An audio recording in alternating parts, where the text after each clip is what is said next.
എവിടെ നോക്കിയാലും ഗോവിന്ദച്ചാമിയാണ്. ആരെപ്പോൾ ഗോവിന്ദച്ചാമി, എങ്ങോട്ട് തിരിഞ്ഞാലും ഗോവിന്ദച്ചാമി.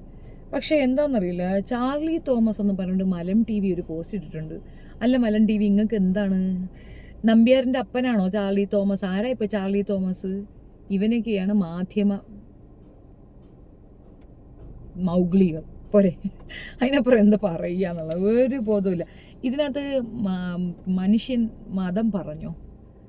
ഇനി ചാർലി തോമസ് ആണെന്ന് തന്നെ വെക്കുക, സപ്പോസ് അത് ഇപ്പോൾ ഇവിടെ പറയേണ്ട കാര്യം അയാൾ ഗോവിന്ദച്ചാമിയാണെന്നും അയാളുടെ തന്ത ഇതാണെന്നും ആ തന്തയുടെ മകനായ ഗോവിന്ദച്ചാമി എന്ന് തന്നെയല്ലേ എല്ലായിടത്തും പറഞ്ഞിട്ടുണ്ടായിരുന്നത്. പിന്നെ ഈ മലം TVക്ക് ഇത് ഇവിടെ നിന്ന് കിട്ടി പെട്ടെന്ന് ചാർലി തോമസ്? അയാളുടെ പേര് മാറ്റപ്പെട്ട് ചാർലി തോമസ് ആയി എന്ന്. അവൻ്റെ മതമാണോ അവനെ കൊണ്ട് ഇത് ചെയ്യിച്ചത്? ഇവരെ എവിടെ എന്ത് നടന്നാലും അതാരാണ്, ഏത് മതക്കാരാണ്? മുസ്ലിമാണോ ക്രിസ്ത്യാനിയാണോ? ഹിന്ദുവിൻ്റെ തലേന്ന് ഇതങ്ങ് മാറ്റി കൊടുക്കണം. അയാൾ ജനിച്ചതേ ഹിന്ദു ആയിട്ടാണ്, നടന്ന അത്ര പരിപാടി നടത്തിയതും അതാണ്.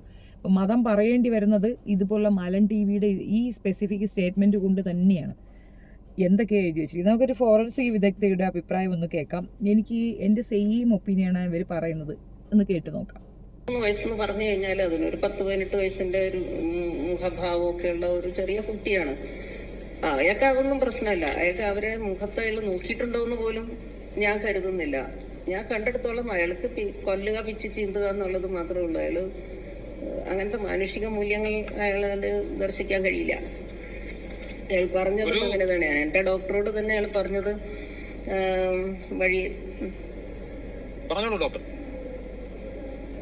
പരിശോധിച്ച ഡോക്ടറോട് തന്നെ പറഞ്ഞത് വഴിയിലിരിക്കുന്ന പായസം കഴിക്കില്ലെന്നും പിന്നെ നമുക്ക് പറയാൻ പറ്റാത്ത രീതിയിലുള്ള സംഭാഷണം. അതാണ് അത്രയും നികൃഷ്ടനും മ്ലേച്ഛനുമാണ് ഡോക്ടർ. നമുക്ക് ഈ സമൂഹം എന്ന നിലയിൽ നാട്ടിലെ പെൺകുട്ടികൾക്കും സ്ത്രീകൾക്കും ഒക്കെ നൽകാൻ കഴിയുന്ന ഉറപ്പ് സുപ്രീം കോടതി ഉത്തരവിനോട് വിയോജിപ്പുണ്ടെങ്കിൽ തന്നെയും പുറം ലോകം കാണാതെ അയാൾ ജയിലിൽ തന്നെ ഉണ്ടാകുന്നു എന്ന് ഉറപ്പ് അയാളുടെ മാത്രം കാര്യത്തിലല്ല, സ്ത്രീകളുടെ സുരക്ഷയുമായി ബന്ധപ്പെട്ട് അത്തരമൊരു ഉറപ്പല്ലേ നമ്മുടെ പെൺകുട്ടികൾക്ക് നമുക്ക് നൽകാൻ കഴിയുക? ഡോക്ടർ ഷേർലി എത്ര ക്രൂരനായ ഒരു കുറ്റവാളിയാണ് എന്നതിന്റെ തെളിവുകളൊക്കെ അവശേഷിപ്പിച്ചിരുന്നു. അത് താങ്കൾക്ക് ആ പോസ്റ്റ്മോർട്ടത്തിൽ അന്ന് ബോധ്യപ്പെടുകയും ചെയ്തിരുന്നു, അല്ലേ ഡോക്ടർ? തീർച്ചയായും അദ്ദേഹത്തിന്റെ കൈവിരലുകൾ അമർന്ന 5 വിരലുകൾ, സാധാരണ നമുക്കൊരു വ്യക്തിക്ക് ഒരു 4 വിരൽ മാത്രമേ അമരുകയുള്ളൂ, ഒരു കൈയേ ഉള്ളൂ. ആ കൈയുടെ 5 വിരൽപാടുകളും കൃത്യമായിട്ട് ഇദ്ദേഹത്തിന്റെ കോളർ ബോൺ, ഈ കുട്ടിയുടെ കോളർ ബോൺ നീണ്ട കൈവിരലുകളുള്ള ഒരു മനുഷ്യനാണെന്നും വളരെ എജിലിറ്റി ഉള്ള ബലമുള്ള കൈയാണ് എന്നും നമ്മൾ കോടതിയിൽ തെളിവായിട്ട് കൊടുത്തതാണ്. അതിനുശേഷം വളരെ ക്യുക്കായിട്ട് ഈ ഇടത്തെ കോളർ ബോണിന്റെ മുന്നിൽ കൈ വെച്ചിട്ട് അവരെ പിടിച്ചടുപ്പിച്ചതിന് ശേഷം അവർക്ക് കാര്യമായി റിയാക്ട് ചെയ്യാൻ പറ്റുന്നതിന് മുന്നാലെ അവരുടെ ഇടത്തെ കൈ പിടിച്ചിട്ട് ഇയാൾ തിരിച്ചു നിർത്തി പിന്നെ പുറകിൽ നിന്നാണ്. പക്ഷെ സൗമ്യ എന്നെ കണക്കിൽ ഒരു ധീരയായ വനിതയാണ്. അവരാ കിട്ടിയ ചെറിയ സമയത്തിനുള്ളിൽ 2 പ്രാവശ്യം ഇദ്ദേഹത്തിന്റെ മുഖവും നെഞ്ചും മാന്തി കീറിയിട്ടുണ്ട്. 18 നഖപ്പാടുകൾ, നീളനെയുള്ള നഖപ്പാടുകൾ ഡോക്ടർ ഹിതേഷ് ശങ്കർ പ്രതിയുടെ ശരീരപരിശോധന റിപ്പോർട്ടിൽ രേഖപ്പെടുത്തുകയും തെളിവായിട്ട് കൊടുക്കുകയും ചെയ്തിട്ടുണ്ട്. ഈ സൗമ്യയുടെ നഖത്തിന്റെ ഉള്ളിൽ നിന്ന് ഡോക്ടർ തനൂജ, അവരെ ജീവനോടെ പരിശോധിച്ച ഡോക്ടർ തനൂജ റിക്കവർ ചെയ്തത് ഇദ്ദേഹത്തിന്റെ DNA ആയിട്ട് കണ്ടെത്തിയിട്ടുണ്ട്. കേരള ഗവൺമെന്റിന്റെ ലബോറട്ടറികളിൽ DNA പരിശോധന തുടങ്ങിയിട്ട് 3ാമത്തെ കേസാണ് ഈ കേസ്.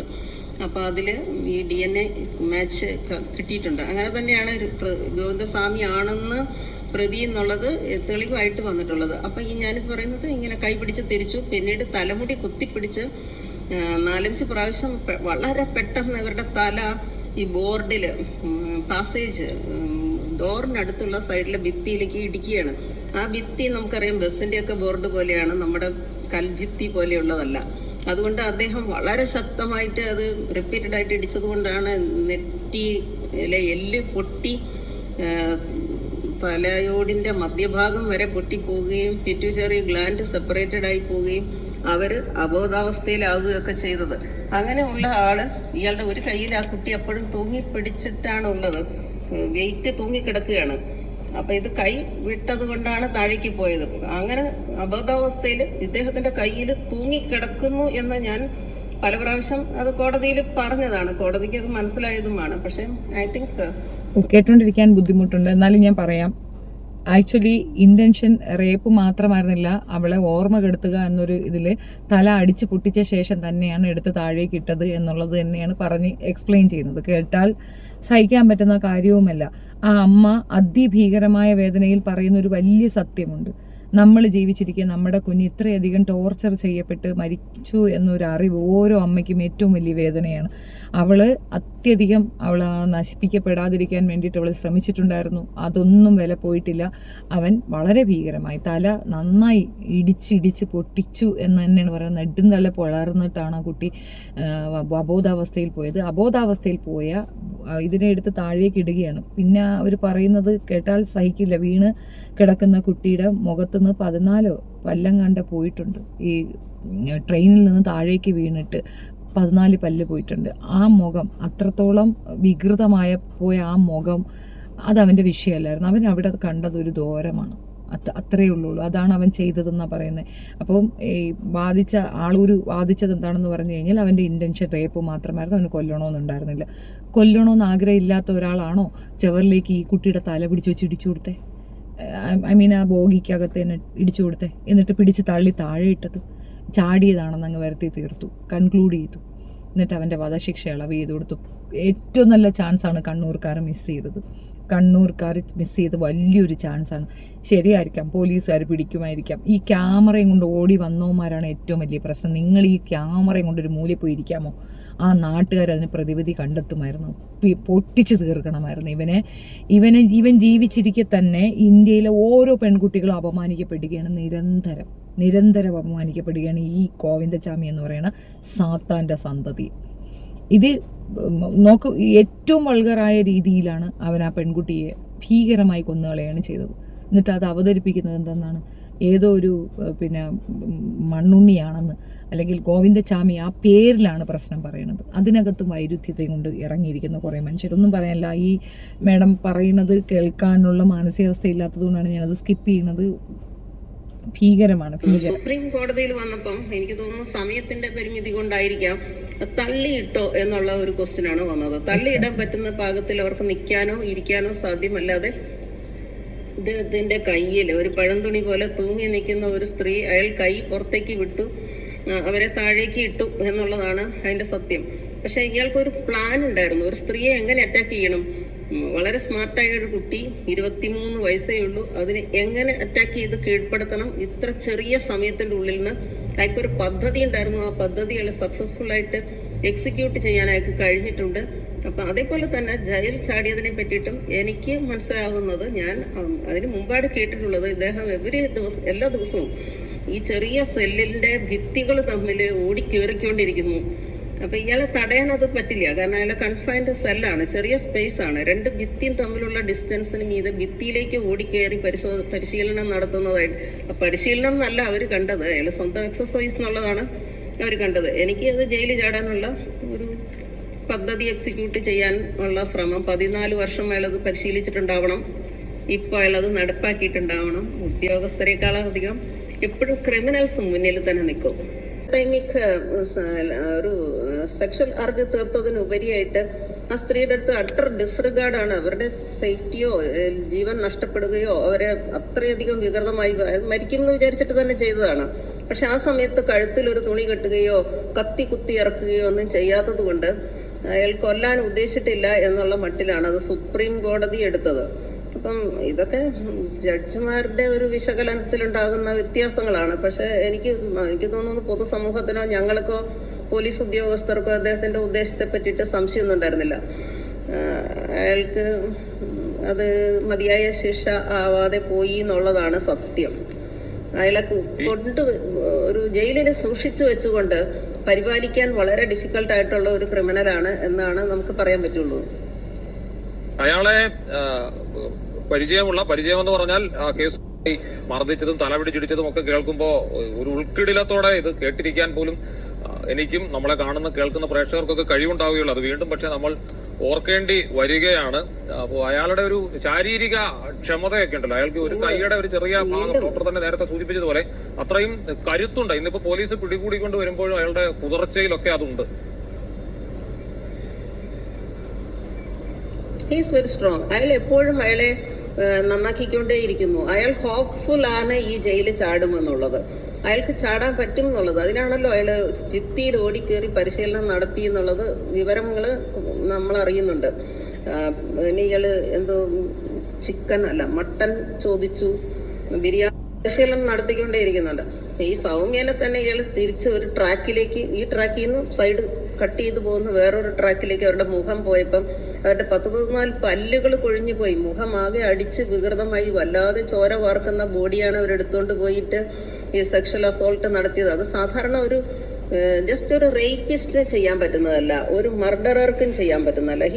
ഒരു ക്രിമിനലിന് മാത്രം ചെയ്യാൻ പറ്റുന്ന ഒരു കാര്യമാണ് അത്രയും ക്രൂരമായ രീതിയിൽ ഒരു പെൺകുട്ടിയെ കൊന്നുകളയാൻ. അത് ആ ജീവന് വേണ്ടി പിടയ്ക്കുന്ന ഒരു ശരീരത്തിനെ കൊണ്ടുപോയി അവൻ ചെയ്ത വേലയാണ്. അത് അവനോട് ക്ഷമിക്കാൻ ഒരാൾക്കും സാധിക്കത്തില്ല. ഏറ്റവും ബ്രൂട്ടലായ മർഡർ തന്നെയാണ് സൗമ്യയ്ക്ക് സംഭവിച്ചിട്ടുള്ളത്. ഇനി ഒരു വിഷയവും കൂടെ പറയാം. ഈ സൗമ്യ അവനെ അണ്ടർ എസ്റ്റിമേറ്റ് ചെയ്തു എന്നുള്ളതാണ് സത്യം. സൗമ്യ അണ്ടർ എസ്റ്റിമേറ്റ് ചെയ്തു. അതിൻ്റെ റീസൺ എന്താണെന്ന് പറഞ്ഞു കഴിഞ്ഞാൽ കൈയില്ല, ഒരു കൈ ഇല്ല എന്നുള്ളത്. നമ്മളും അങ്ങനെയാണ്. ഇപ്പോഴും പലരും ഇതിനെപ്പറ്റി പറയുമ്പോൾ പലരും പറയുന്ന ഒരു കാര്യം, കൈയില്ലാതെ അയാൾ എന്ത് ചെയ്യും, അയാൾ എങ്ങനെ കയറിയിട്ടുണ്ടാവും, അയാൾ എങ്ങനെ ആ കെട്ടുണ്ടാക്കിയിട്ടുണ്ടാവും, ഇതൊക്കെയാണ് പറയണത്. അത് മനസ്സിലാക്കാൻ വേണ്ടി പറയുന്നതാണ്.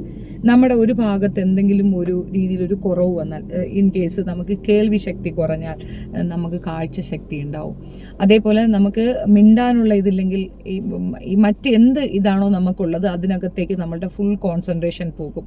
അങ്ങനെ അതിന് കൂടുതൽ ഇത് കിട്ടും. ഇപ്പം നമുക്ക് 2 കൈ വരുന്നുണ്ട്. 2 കൈയിൽ ഒരു കൈക്ക് നമ്മൾ കൂടുതൽ റൈറ്റ് ഹാൻഡ് തന്നെയാണ് മെജോറിറ്റി നമ്മൾ യൂസ് ചെയ്യണത്.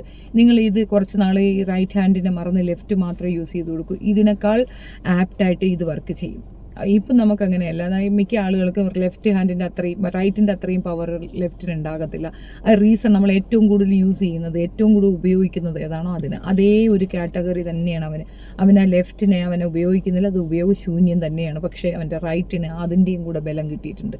അത് ആ ക്രിമിനലെ അവൻ്റെ ആ പശ്ചാത്തലങ്ങളെല്ലാം ക്രിമിനലിസത്തിന് വേണ്ടിയിട്ട് തന്നെ ഉപയോഗിക്കുകയാണ് ചെയ്തിട്ടുണ്ടെന്നാണ് മനസ്സിലാവുന്നത്. ഈ മേഡം പറയുന്നതിൽ ഒരുപാട് കാര്യങ്ങളുണ്ട്.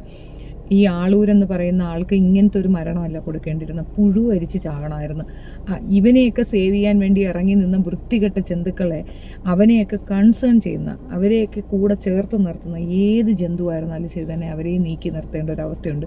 അത് അയാളുടെ ജോലിയാണ്, അത് അയാളുടെ ഇതാണ് എന്നൊക്കെ നമ്മൾ പലപ്പോഴും പറഞ്ഞ് ജസ്റ്റിഫൈ ചെയ്യാൻ ശ്രമിക്കാറുണ്ട്. പക്ഷേ എന്നാലും ഇത്രയധികം ഡീറ്റെയിലിങ് ഒരു കേസ് വായിക്കുമ്പോൾ മനസ്സിലാകുന്നുണ്ടെങ്കിൽ സത്യം പറഞ്ഞാൽ ഇതിനൊന്നും നിയമത്തിന് വിട്ടുകൊടുക്കാൻ നമ്മൾ തന്നെ ചെയ്യണമെന്നുള്ളതാണ്. അങ്ങനെ ചെയ്തു പോകും ബോധവും ബുദ്ധിയൊക്കെ ഉള്ളത്. അല്ലാത്തൊരു ഇതൊക്കെ നോർമലി അല്ലേ എന്ന് പറയും.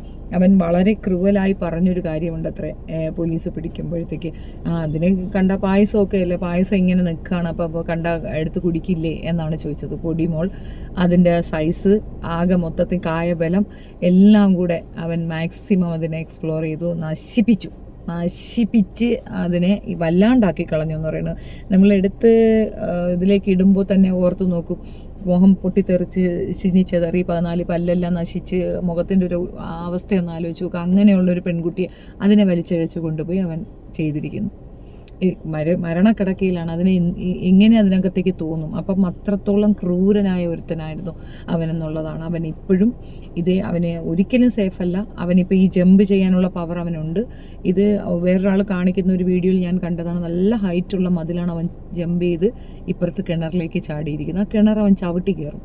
അത്രയ്ക്ക് അവൻ അതിനകത്ത് എക്സ്പീരിയൻസ് ചെയ്തു. ഇത്ര വർഷം കൊണ്ട് അവൻ അതിനകത്ത് 14 വർഷം കൊണ്ട് അതിനകത്താണല്ലോ. അപ്പം ഇവൻ എക്സസൈസ് ചെയ്യണമെന്ന് പറഞ്ഞുകൊണ്ട് ഇവർ ഇഗ്നോർ ചെയ്തെന്ന് ഒരിക്കലുമല്ല. നമ്മൾ ഈ പറയുന്ന പിന്നെ ജയിലുകളിലുള്ളവർ, ഇങ്ങനെ ജയിൽ ചാടാൻ സാധ്യതയുള്ളവർ, ഇവരുടെ ക്രിമിനൽ ഇതൊക്കെ നമ്മൾ ഫോളോ ചെയ്യേണ്ട കാര്യമുണ്ട്. ഇവന് ആരോ നല്ല സപ്പോർട്ട് കൊടുത്തിട്ടുണ്ട്. ഇങ്ങനെ ഒരു സംഗതി അവൻ ചെയ്യുന്നുണ്ടെങ്കിൽ അത് നോട്ട് ചെയ്യാതെ പോയെങ്കിൽ അത് വാർഡൻ്റെ പിടിപ്പുകേട് തന്നെയാണ്. വാർഡന് ആ ഇൻഫർമേഷൻ കൊടുക്കാതിരുന്ന അവിടെ ബാക്കി വർക്ക് ചെയ്ത മിക്കവാറും പോലീസുകാരൊക്കെ തന്നെ ഇത് അറിഞ്ഞുകൊണ്ട് മൗനാനുവാദം കൊടുത്തതാണ്. ഇവൻ എത്ര ക്രിമിനലാണെന്ന് ഓർത്ത് നോക്കും. ഇറങ്ങിയിട്ട് ആദ്യം വാർഡൻ്റെ മകളെ തന്നെ കൊണ്ടുപോയി റേപ്പ് ചെയ്യണം. അപ്പോഴേ മേൽ കൊണ്ട് ഇതുപോലെ സപ്പോർട്ട് ചെയ്യാതിരിക്കാൻ ഇവരൊക്കെ ശ്രമിക്കുകയുള്ളൂ. ഇത്രയും ക്രൂവലായ ഒരു പേഴ്സൺ അത് രക്ഷപ്പെടാൻ കാണിച്ച ആ ഒരു ഇതുണ്ടല്ലോ, ഒരിക്കലും അംഗീകരിച്ചു കൊടുക്കാക്കത്തില്ല. ഏതായാലും പിടിച്ചതിന് വലിയ താങ്ക്സ്. പക്ഷെ അതിൻ്റെ ഒപ്പം തന്നെ ഈ ചാർലി തോമസ് എന്ന് പറഞ്ഞുകൊണ്ട് ഇതിനെ മറ്റൊരു തലത്തിലേക്ക് കൊണ്ടുപോകാനും ഒരു ക്രിമിനല് മറ്റൊരു മതത്തിലെയാണെന്ന് കാണിച്ചുകൊണ്ട് ലഘൂകരിക്കാൻ ശ്രമിക്കുന്ന കുറേ വാണങ്ങളോട് ഒന്നേ പറയാനുള്ളൂ. നീയൊക്കെ എന്ത് മനുഷ്യനാണോ? ഈ റേപ്പിസ്റ്റുകൾക്കായിരുന്നാലും കൊലപാതകികൾക്കായിരുന്നാലും ഇതുപോലെ തെണ്ടിത്തരം കാണിക്കുന്നവർക്ക് ഇപ്പോൾ ഒരു മുഖമേ ഉള്ളൂ, ക്രൂരമുഖം. മൃഗങ്ങളുടെ പേര് പറയരുത്, മൃഗങ്ങൾ സൂയിസൈഡ് ചെയ്യും. അമ്മാതിരി വൃത്തികെട്ടവന്മാരാണ്. അങ്ങനെയുള്ളവർക്കൊരു മതം നിഷ്കർഷിക്കുന്നുണ്ടല്ലോ, അതിന് നിങ്ങൾക്ക് ചെരിപ്പടിയാതറിയേണ്ടത്. ചാർലി തോമസ് അത്രേ. എല്ലാ വീഡിയോസും മിക്കവാറും എല്ലാ ചാനലുകളും പറഞ്ഞത് ഗോവിന്ദസ്വാമി എന്നാണ്. ഇവൻ പറഞ്ഞത് ഇവന്മാർ മാത്രം ഇരുന്നുകൊണ്ട് പറയാൻ ചാർലി തോമസ്. ഈ ഒരു പുതിയ കണ്ടുപിടി. ചാർലി തോമസിൻ്റെ അച്ഛനാണോടാ നമ്പ്യാരെ? നാണം കെട്ടവനെ. ഒരു അല്പം ഉളുപ്പ്, ഒരു ലേശം ഇങ്ങനെ പട്ടുവെട്ടി ഇതിനെയൊക്കെ ഇങ്ങനെ അങ്ങോട്ടാക്കി ആ കമ്മ്യൂണിറ്റിയിലുള്ള ആളാണെന്ന് പറഞ്ഞ് നിങ്ങളുടെ കമ്മ്യൂണിറ്റി ജനിച്ചു വളർന്നൊരുത്തനല്ലേ? അപ്പം ജാതിയിലുള്ളത് തൂത്താ പോകില്ലെന്ന് പറഞ്ഞ് കേട്ടിട്ടില്ലേ? അതുപോലെ ആയിരിക്കും ഞാൻ മറ്റേ മതത്തിൽ പോയിട്ടുണ്ടെങ്കിൽ തന്നെ. എങ്ങനെ പറഞ്ഞ് ഏതിനെ എവിടെ കൊണ്ട് കെട്ടാമെന്ന് ആലോചിച്ച് നടക്കുന്ന വൃത്തികെട്ട കാറ്റഗറി. അതിനപ്പുറം ഒന്നും പറയാനില്ല. ഏതായാലും പിടിച്ചു എന്നുള്ളത് വലിയ സംഗതി. പക്ഷേ എൻ്റെ ഒരു പ്രതീക്ഷ എന്തെന്ന് പറഞ്ഞാൽ ആളുകൾ നല്ല തുണിഞ്ഞാണ് നിന്നത്. സൂപ്പറായിട്ട് പ്ലാൻ ചെയ്ത് നിന്നു. തലക്കിട്ടൊരുത്ത ഒരു കൊട്ടു കൊടുക്കുന്നുണ്ട്, കയറി വന്നുകൊണ്ട് ചെവിയിലുള്ള ഒരെണ്ണം കൊടുക്കുന്നുണ്ട്. ഓ, എന്തൊരു ആശ്വാസമാണെന്ന് പറയാം. പക്ഷെ അതൊന്നും പോരാ. അത് അവരങ്ങ് ആ ക്യാമറയും കൊണ്ടിട്ട് സെൻസേഷൻ ന്യൂസ്, കൈരളി TV, മറ്റേ TV, ന്യൂസ് 18 കിട്ടിയിരിക്കുന്നു. ഈ കോത്തില്ലായിരുന്നെങ്കിൽ നാട്ടുകാർ പരിപാടി ഒപ്പിച്ചേനായിരുന്നെന്നാണ് എനിക്ക് മനസ്സിലായത്. നാട്ടുകാരാണ് ഇതൊക്കെ നീതിയോടുകൂടി നാട്ടുകാരാണ് ഇതിന് പ്രതിവിധി കണ്ടെത്തേണ്ടതെന്നുള്ളതാണ് എൻ്റെ ഒരു ഭാഗം. നന്ദി, താങ്ക് യു.